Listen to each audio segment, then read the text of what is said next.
Tengok dah. Nanti kena pokok.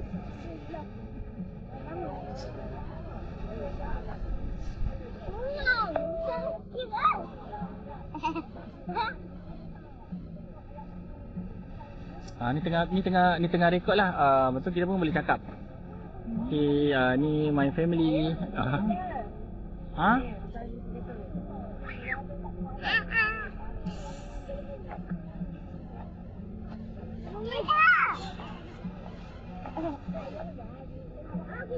Bye.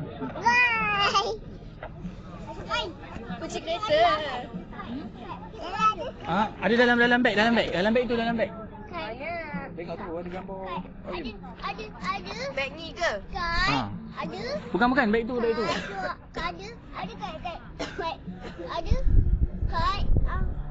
sekolah you. Ada. View dia cantik kan tu yang. Nampak cantik lah. Depan sikit orang.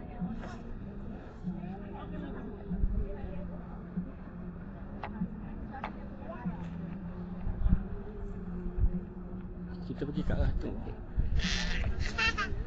Rafa jangan lari. Ya, jangan tak apa. Nampak ni. Jangan. Kan pasal cuaca pun cantik.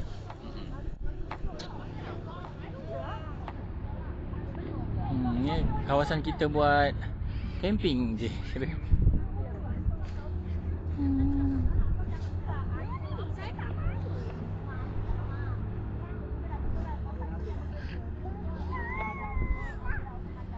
Lagi.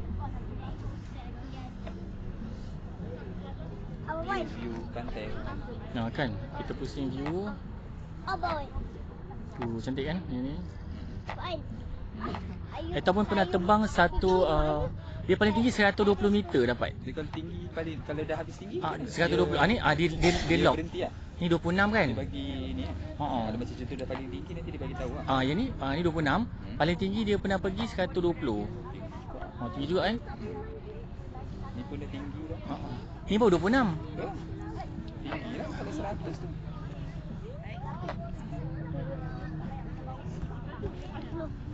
Tapi satu abang dah try kan, dia boleh tahan sampai 17 minit satu bateri. Betul abang kalau tengok member kan. Bateri cepat habis. Bateri cepat habis. Macam ni dah bawa penat, dia kata bawa penat je bawa. Tu abang buat 3. Lepas tu charge kan. Maknanya sekali ni sekali fly. Sekali ni kan bateri. Betul? Macam ada 24 tadi, sebab ni tadi bateri start 44. Kalau macam tu kat atas tak ada bateri je lah. Dia boleh sebelum bateri tamat dia akan return to home. Dia suruh dia bagi Battery ni level lah. is low. Dia buat macam ni lah. Aircraft will return to the home point in 10 seconds. Okay. Landing. Macam ni kan. Sebab abang ada lagi 2.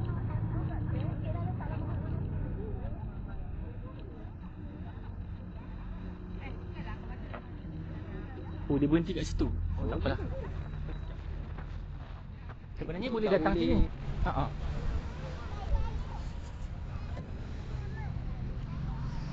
Tapi dia boleh pakai tangan je lah sekarang. Sekejap awan. Dia boleh pakai